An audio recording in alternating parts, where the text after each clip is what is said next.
మహాయుతి కూటమిలో విభేదాలు వెలుగు చూశాయి. సీఎంగా ఫడ్నవీస్ ను ఎన్నుకున్న తర్వాత పొలిటికల్ హైడ్రామా కొనసాగింది. డిప్యూటీకి ఓకే చెప్పమంటూ ఇక షిండేకు అజిత్ సూచించినట్లు సమాచారం. నీలాగా పూటకో మాట మాట్లాడనంటూ అజిత్ కు షిండే కౌంటర్ ఇచ్చినట్లు ప్రెస్ మీట్ తర్వాత విజువల్స్ ను బట్టి అర్థమవుతుందన్న చర్చ జరుగుతుంది. ఇక ఆఖరి క్షణంలో ఏక్నాథ్ షిండే ట్విస్ట్ ఇచ్చినట్లు సమాచారం. డిప్యూటీ సీఎం పోస్టుకు షిండే సమ్మతించలేదని, ఏ సంగతి సాయంత్రం చెబుతానంటూ మరో ఝలక్ ఇచ్చినట్లు టాక్ వినిపిస్తోంది. ఇక మహాయుతి ప్రెస్ మీట్ లోని విభేదాలు కనిపించినట్లు ప్రెస్ మీట్ లోనే షిండేను ఫడ్నవీస్, అజిత్ బతిమలాడినట్టు మహారాష్ట్ర వర్గాల భోగట్ట.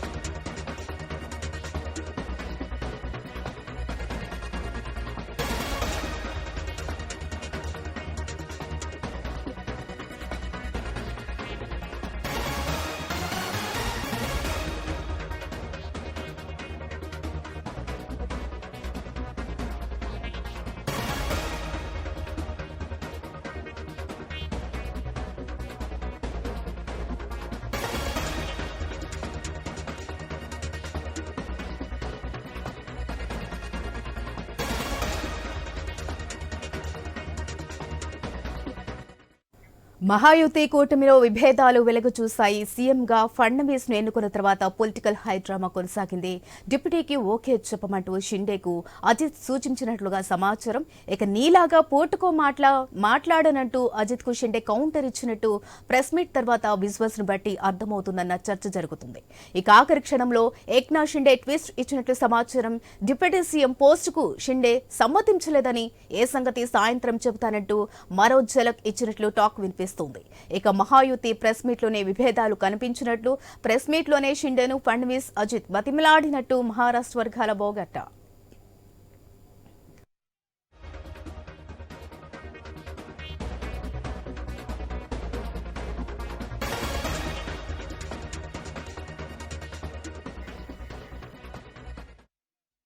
రైట్, ఇక మా ప్రతినిధి రవిచంద్ర పూర్తి డీటెయిల్స్ అందిస్తారు. రవిచంద్ర.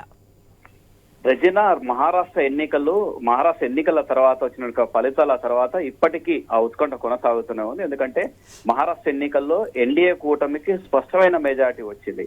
అయినప్పటికీ సీఎం ఎవరన్న అంశం సుమారు వారం రోజులు పట్టింది. సీఎం ఎవరిని చేస్తారు, ఏక్నాథ్ షిండే అవుతారా లేదంటే ఫడ్నవీస్ అవుతారా బీజేపీ నుంచి అన్న ఆ సందేహం ఈ రోజు వరకు ఉండేది. ఇవాళ ఏకంగా ఎన్డీఏ నుంచి ఫడ్నవీస్, బీజేపీ నేత, మాజీ ముఖ్యమంత్రి, ఆయన మాజీ డిప్యూటీ సీఎం కూడా పనిచేశారు. అంటే ఇప్పటి వరకు డిప్యూటీ సీఎం గా చేస్తున్నారు. మళ్ళీ డిప్యూటీ సీఎం ని ఫడ్నవీస్ ని ముఖ్యమంత్రిగా నిర్ణయించింది హైకమాండ్, బీజేపీ హైకమాండ్. దీంతో కూటమిలో లుకలుకలు బయటపడ్డాయని చెప్పుకోవచ్చు. ఎందుకంటే వీళ్ళు ముగ్గురు కూడా గవర్నర్ కలిశారు. ఇవాళ గవర్నర్ కలిసిన తర్వాత ప్రభుత్వాన్ని ఏర్పాటు చేయండి, రేపు 5:30 గంటలకు మహారాష్ట్ర సీఎం గా దేవేంద్ర ఫడ్నవీస్ ప్రమాణ స్వీకారం చేస్తారంటూ వీరు కూటమిలో ఉన్నట్టుగా నేతలు కూడా పోయారు. అందులో దేవేంద్ర ఫడ్నవీస్ తో పాటు అజిత్ పవార్ వెళ్లారు, ఆయనతో పాటు ఏక్నాథ్ షిండే కూడా వెళ్లారు. ముగ్గురు వెళ్లారు, కలిశారు, గవర్నర్ తో మాట్లాడారు. మళ్ళీ బయటకు వచ్చేసి ప్రెస్ మీట్ కూడా పెట్టారు. చక్కగా మాట్లాడారు దేవేంద్ర ఫడ్నవీస్, ఆ తర్వాత అజిత్ పవార్, ఆ తర్వాత ఏక్నాథ్ షిండే కూడా మాట్లాడారు. ముగ్గురు స్పష్టంగా మాట్లాడి మేము మళ్ళీ అధికారంలోకి తీసుకొచ్చాము, మా పార్టీ గతంలో మంచి పనులు చేసింది కాబట్టి మళ్ళీ జనాలు ఆశీర్వదించారు, ఆ విధంగా మళ్ళీ అధికారంలోకి వచ్చాం, ఇప్పుడు ఇదే విధంగా కొనసాగుతుంది, మా గతంలో ఏ విధంగా అయితే పొరపచ్చాలు లేకుండా ప్రభుత్వం నడిపామో అదే విధంగా మళ్ళీ ప్రభుత్వం నడుతుందంటూ ముగ్గురు చెప్పుకొచ్చారు. ఆ తర్వాత ప్రెస్ మీట్ అయిపోయి చివరికి మళ్ళీ వెళ్తున్నటువంటి సమయంలో అందరూ మళ్ళీ వాళ్ళు తిరిగి వెళ్తున్నటువంటి సమయంలో అజిత్ పవార్ షిండే దగ్గరికి వెళ్ళేసి షిండేతో ఒక 2 వ్యాఖ్యలు చేశారు. మీరు కూడా డిప్యూటీకి యాక్సెప్ట్ చేయండి అంటూ అజిత్ పవార్ షిండే తోటి అన్నారు. దీంతో షిండేకు చిర్రెత్తిందని చెప్పుకోవచ్చు. ఎందుకంటే షిండే నిన్నటి వరకు చీఫ్ మినిస్టర్ గా పనిచేశారు మహారాష్ట్రకు, ఇప్పుడు కూడా ఆయన ఆపద్ధర్మ ముఖ్యమంత్రిగా కొనసాగుతున్నారు. ఈ అజిత్ పవార్ చెప్పడంతో చిర్రెత్తింది. నేను పూటకొక మాట మాట్లాడేట వ్యక్తిత్వం నాది కాదు అంటూ అజిత్ పవార్ ముఖం మీద చెప్పేశారు. దీంతో ఇక అక్కడ ఉన్నటువంటి వాళ్ళ ముఖ కవలికలు, దాంతో వాళ్ళు వెళ్ళిపోవడం, అంతేకాకుండా జాతీయ మీడియా కూడా ఫోకస్ పెట్టింది. ఎందుకంటే ఇక్కడ లుకలుకలు స్పష్టంగా కనిపిస్తున్నాయి. వారం రోజుల నుంచి సీఎం ఎవరనేది స్పష్టత ఇవ్వకపోవడం ఒకేసే అయితే ఏక్నాథ్ షిండే ఏదో సమయంలో బాంబు పేలుస్తారనే అంశం కూడా ఆలోచన చేయవచ్చు. ఎందుకంటే మరొక అంశంలో కూడా ఇదే బీజేపీ, ఇదే ఎన్డీఏ కూటమి కూడా మరొక ఆలోచన అయితే రవిచంద్ర, ఈ నేపథ్యంలో ఏక్నాథ్ షిండే ఏమైనా ట్విస్ట్ ఇచ్చే అవకాశాలు కనిపిస్తున్నాయా? ఆయన సాయంత్రం చెప్తూ అంటున్నారు, ట్విస్ట్ అంటే నాకు తెలిసి ఆయన ఈ కూటమిలో ఎన్డీఏ కూటమిలో ఉండకపోవచ్చు. మరొక అంశం ఏంటంటే ఎన్డీఏ కూడా ఈసారి ఒక ప్లాన్ వేసిందని చెప్పుకోవచ్చు. ఎందుకంటే ఆ ప్లాన్ ఏంటంటే ఏక్నాథ్ షిండేని ప్రతిపక్ష నేతగా యాక్సెప్ట్ చేయాలి. ఎందుకంటే ఇప్పుడు ఆయనకు 57 స్థానాలతో మహారాష్ట్ర అసెంబ్లీలో 57 స్థానాలు గెలిచారు. ఇటు అజిత్ పవార్ 41 స్థానాలు గెలిచారు, బీజేపీ 132 స్థానాలు గెలిచింది. ఇప్పుడు బీజేపీ దాంతో పాటు అజిత్ పవార్ సంబంధించిన ఎన్సీపీ ఈ రెండు కలిసినా కానీ ప్రభుత్వం నడుస్తుంది, సజావుగా నడుస్తుంది, ఎలాంటి ఇబ్బంది ఉండదు, మంచి పూర్తి మెజార్టీ ఉంటుంది, మ్యాజిక్ ఫిగర్ కూడా ఉంటుంది. ఈ ఏక్నాథ్ షిండేతో అవసరం లేదన్నట్టు భావిస్తుంది ఓ పక్క. మరో పక్క ఏంటంటే ఆయనని ఏక్నాథ్ షిండేని ప్రతిపక్ష హోదా కల్పిస్తే, ఎందుకంటే ప్రతిపక్ష హోదా ఎక్కువ సభ్యులు ఉన్నటువంటి పార్టీ శివసేన, షిండేకి సంబంధించిన శివసేన కాబట్టి ఆయనకు అదే అంశాన్ని అదే ప్రతిపక్ష హోదాని కల్పిస్తే అటు కాంగ్రెస్ కావచ్చు, దాంతో పాటు ఉద్ధవ్ ఠాకరే సంబంధించిన శివసేన కావచ్చు, శరద్ పవార్ కు సంబంధించిన ఎన్సీపీ కావచ్చు, వాళ్ళకు కాకుండా ప్రతిపక్ష హోదా ఈయనకిస్తే బాగుంటుందన్నట్టు ఆ కోణంలో కూడా ఆలోచన చేసి ఉండొచ్చు బీజేపీ హైకమాండ్. అందులో భాగంగానే ఈ అంతా ఒకేసారి ఆ విధంగా వెళ్తే మళ్ళీ జనాల్లో కూడా వ్యతిరేకత, దాంతో పాటు జనాల్లో కూడా ఇలాంటి రాజకీయాలు కరెక్ట్ కాదన్న ఒపీనియన్ పబ్లిక్ లోకి వెళ్తుందన్న ఆలోచనతోటి ఈ విధంగా ఒక వ్యూహరచన చేసి కూడా ఉండొచ్చు అని చెప్పుకోవచ్చు రచన. అయితే సాయంత్రం ఎలాంటి సస్పెన్స్ అయినా సరే సాయంత్రంలోగా పూర్తి క్లారిటీ వచ్చే అవకాశాలు ఎంతవరకు ఉండే అవకాశం ఉండొచ్చు?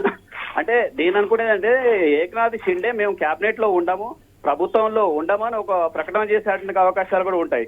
ఎందుకంటే ఆయనకు 9 బెర్తులు 11 బెర్తులు అంటూ ఈ విధంగా వస్తుంది. అందులో కూడా సరైన పోర్ట్ఫోలియోలు ఇవ్వకపోవచ్చు అన్న ఆలోచనతో కూడా ఏక్నాథ్ షిండే ఉన్నట్టు స్పష్టంగా అర్థమవుతుంది. ఎందుకంటే ఏక్నాథ్ షిండేకు సుతరాం ఇష్టం లేదు. ఆయన మొన్నటి వరకు కూడా అటు పార్టీని కావచ్చు, బీజేపీ నేతలకు, బీజేపీ అగ్రనేతలకు కూడా టచ్ లెవెల్ లేకుండా ఆయన సొంత ఊరికి వెళ్ళిపోయారు. ఎప్పుడైతే పార్టీ విన్ అయిందో ఆ తర్వాత మరోసారి సీఎం అవడానికి నేను రెడీగా ఉన్నానంటూ బీజేపీ హైకమాండ్ కు మెసేజ్ ఇచ్చారు.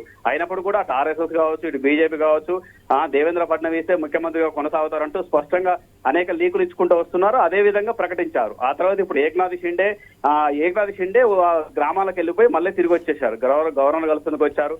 ఆయన ఏక్నాథ్ షిండే ప్రకటన స్పష్టంగా రాత్రికల్లో స్పష్టం చేసేటువంటి అవకాశాలు కూడా కనిపిస్తున్నాయి. ఏంటంటే మేము ప్రభుత్వంలో కొనసాగం, కాకపోతే భవిష్యత్తులో ఆలోచిస్తాం, ఇప్పటి వరకైతే మాకు ఏ ఆలోచన లేదు, రేపు చేసేటువంటి ప్రమాణ స్వీకారంలో మా మంత్రులు, మా ఎమ్మెల్యేలు మంత్రులుగా అయ్యేటువంటి అవకాశం లేదని, చేసేటువంటి అవకాశాలు కూడా లేకపోలేదని చెప్పుకోవచ్చు. ఎందుకంటే ఏక్నాథ్ షిండే ప్రభుత్వంలో ఉండడైనా ఖచ్చితంగా ప్రధాన ప్రతిపక్ష పాత్ర పోషించాలన్న ఆలోచనతో ఉన్నారు.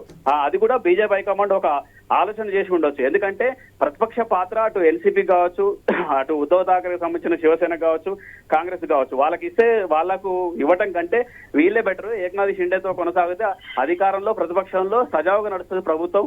రేపటి జరిగేట్టుగా ఏ ఎన్నికల్లో అయినా మళ్ళా భవిష్యత్తులో జరిగేట్టుగా ఎన్నికల్లో కూడా కలిసి వెళ్ళేట్టుగా అప్పుడు భవిష్యత్తు తర్వాత ముందైతే ఈ విధంగా వెళ్లాలన్న ఆలోచన కూడా చేసి ఉండొచ్చు.